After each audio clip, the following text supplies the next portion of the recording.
Good morning, everyone. Good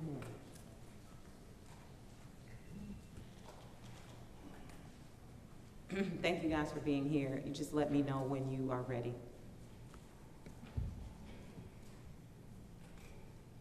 We're ready to. You ready?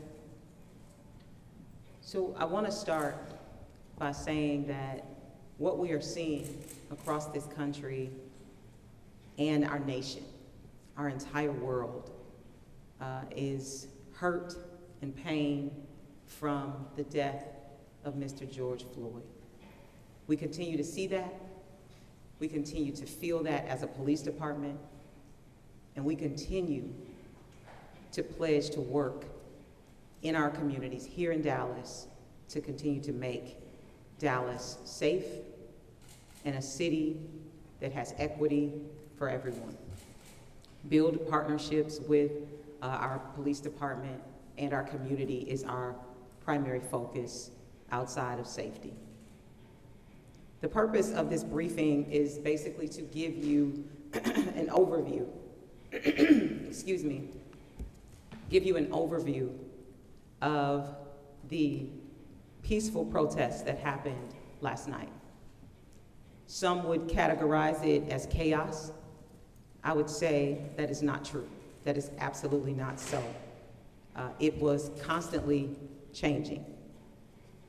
It was decision-making that was a result of collaboration, and we had to pivot at times. There are many who question and are not happy with the decisions that I made on yesterday. Let me be clear. I am not here to make people happy. My job and our job in law enforcement is to keep this city safe. We have pledged that, we will do that, and that is our goal. The protesters last night were peaceful, and we want to thank them for being peaceful, and we pledge that we will continue to support a peaceful protest. And we're not surprised that they were peaceful because we've had peaceful protests in the past. And what we also should not be surprised by is the fact that I stood before you and made myself extremely clear that we will arrest anyone who breaks the law. And although peaceful, the protesters broke the law. On last night, they assembled, and then they began to walk, and we supported that walk. When they began to enter the Margaret Hunt Hill Bridge, they were given a warning because it is against the law. The Penal Code 42.03, obstruction of a highway or passageway, says that they are not allowed to walk in the middle of the roadway on a freeway, Oak Pass. And we warned them.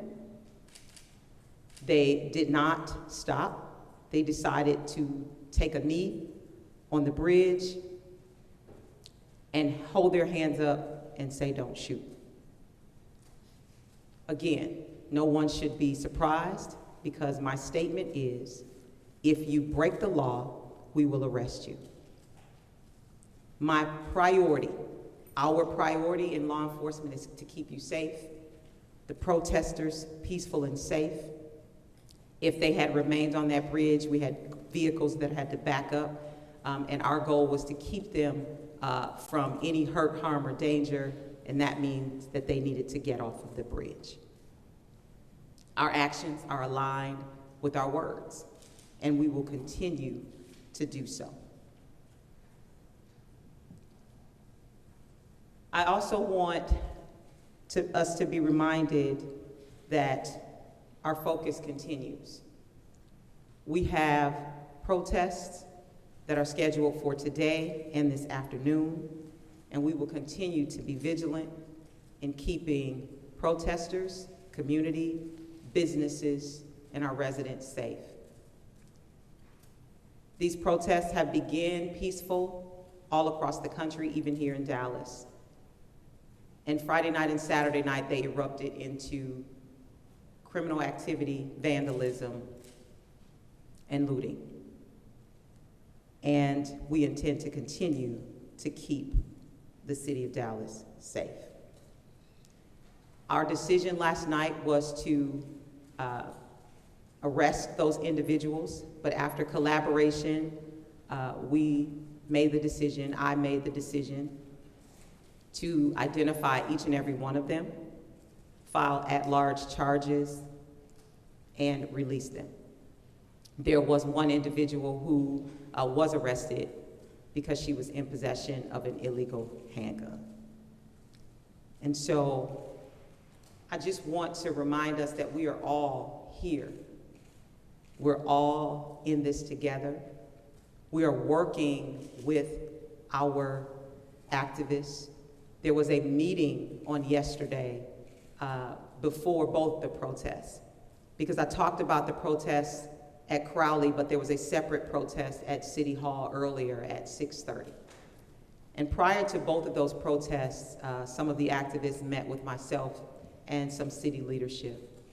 And our goal is to ensure that we have an understanding, that we're working to move this city forward and identify some of the changes that we all know that need to be made in order for us to be a better city.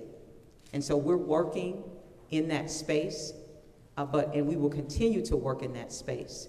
But nothing changes about my job and our job in law enforcement. And we have pledged that we will not allow this city to be destroyed.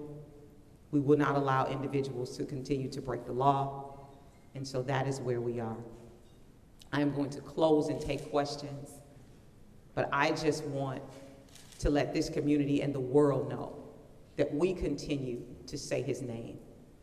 And I ask that you also continue to say his name and know that we understand, and that is George Floyd. I'll take any questions. Chief, regarding yesterday, your meeting with the activists, you said that you met with them, you talked with them. It's our understanding that you had an agreement with them, and they broke the agreement by turning left instead of right and heading to the Margaret Hunt Hill Bridge. Can you talk about that a little bit, please? So in our meeting, we did not discuss routes in our meeting. In our meeting, we discussed that we will continue to allow peaceful protests, and we discussed that we would arrest anyone who broke the law, curfew or otherwise. And that was clearly stated. We pledged our support, but again, my job is to keep this city safe. Our job in this police department is to keep this city safe, the men and women of the Dallas Police Department. And I also want to extend a thank you to the Texas Department of Public Safety, have been working diligently for that, and we will continue that. Again, our actions align with our words. So they didn't break any agreements? That's not what I said. That we did not talk about routes. They discussed routes with the intelligence commander who determined their route and told them which way to go. That was not my conversation with them. They violated that? They violated that. Yes, sir. There was a question over here first. Excuse me, I have a question. There was a question over here Well, I'd first. like to ask my question. Okay. As a member of the meeting, I attended last night's protest. I was detained by officers. I repeatedly identified myself as a member of the meeting, but I was still handcuffed and other media persons was not. Why was that? So again, I was not at that location. You made that known to me. We are currently investigating that situation. When I saw you later on that evening, you expressed those concerns to me, and we are looking into that. And I promise you, we will get you an answer and get to the bottom of why you were detained and no one else. Thank you. Chief, well, my question is, there are protests that have taken highways and streets, whether it's in Fort Worth, they have ended differently than how last night ended. Why is that? Where's the conversations between police, instead of a kettling tactic being used on the Margaret Hunt Hill Bridge last night? So I just want to start by saying I don't work in Fort Worth. I'm the chief of Dallas. I cannot attest to what other chiefs are doing. What I am committed to is the city of Dallas and keeping the city of Dallas, those protesters, the community and businesses at large safe. And that's what we did. But what's the benefit of the kettling tactic? We will not break the law in the city of Dallas, period. Next question. Chief, so if you break the law, you get arrested. Just clarify last night, they broke the law, but they were given at-large charges? Were they arrested? So in lieu of arrest, well, they were identified, processed, and charges will be filed. There was a capacity issue on last night, and that's why we made that decision. So you don't feel there's a consistency in approach that's not being met? I'm consistent with my job is to make the arrest. I don't control capacity of housing. I only control arrest, and we did our job. So jail capacity plays an issue. That was, Absolutely. can you talk about what else kind of went into your thought process on how you handled last night specifically? As it relates to what? Was it just purely jail capacity that led your decision to release them? Yes. And the fact that they were peaceful, but mostly jail capacity.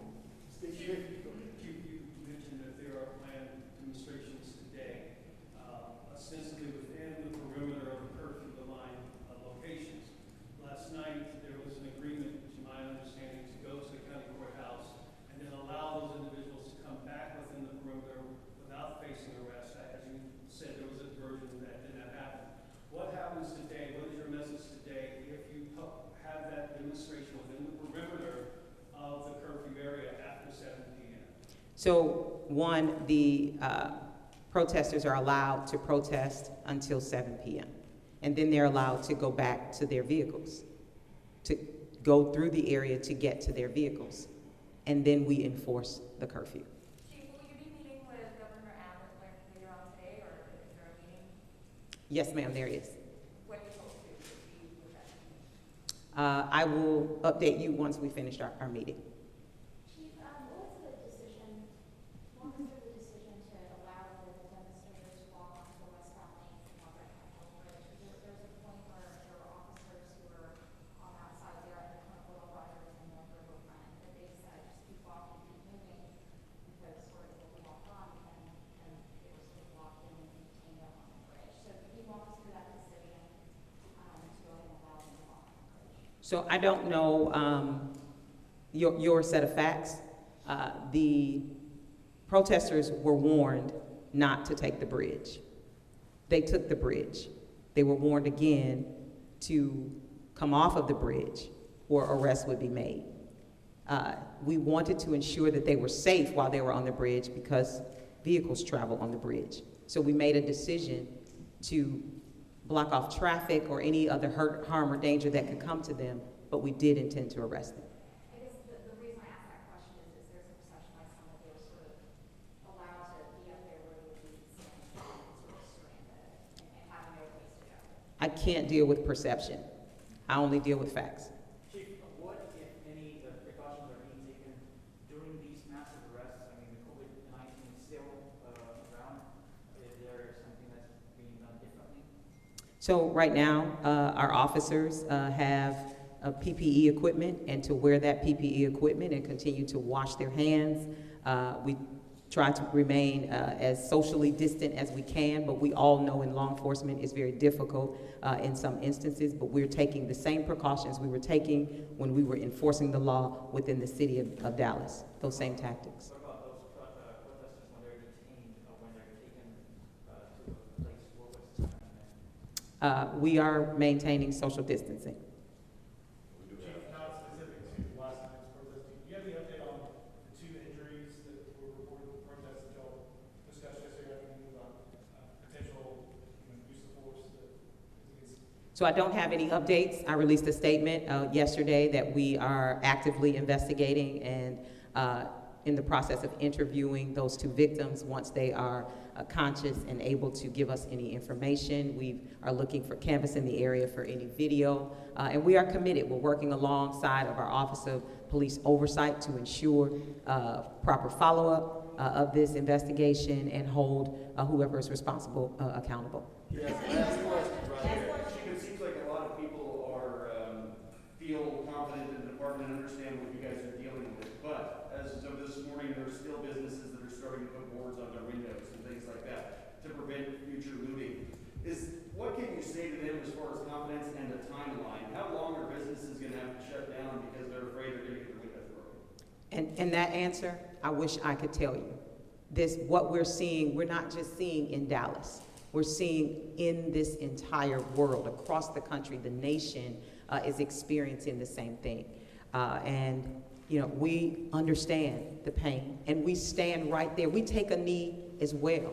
And that is why we're continuing to work with our activists, with those individuals, to see how we can better collaborate and build better, stronger partnerships in order to move this city forward, to alleviate some of the hurt and pain and prevent some of this. But I don't have a timeline. Can you be confident to open up? If you have clarifying questions, you can just ask me over here, and I'll be glad to try to help. It's a smoke and tear gas, so, smoke. Smoke.